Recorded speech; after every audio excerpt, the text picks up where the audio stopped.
Kalau kamu tumbuh di era 80-90-an, pasti pernah lihat truk kecil bermoncong lancip dengan suara khas yang meraung di tanjakan. Ya, itulah truk Mazda, sang legenda jalanan yang dulu jadi andalan para pengusaha angkutan barang di Indonesia. Tangguh, irit solar, dan mudah diservis.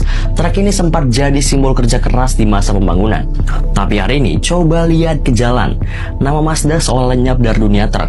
Padahal, truk-truk mereka seperti Mazda T4000 atau Mazda E2000 pernah sangat digandrungi karena build quality-nya kuat dan bodinya yang ringan. Salah satu alasannya adalah persaingan sengit dari merek Jepang lain seperti Isuzu, Mitsubishi, dan Hino yang lebih agresif dalam inovasi dan jaringan servis. Meski kini tinggal jejak, nostalgia truk Mazda tetap hidup di hati para sopir dan mekanik lama. Banyak komunitas restorasi bahkan mulai melirik kembali si legenda ini. Mungkinkah akan comeback? Siapa tahu. Tapi yang jelas, truk Mazda adalah bukti bahwa kejayaan tak selalu abadi, kecuali dalam kenangan. Bang, menurut kalian? Komen di bawah.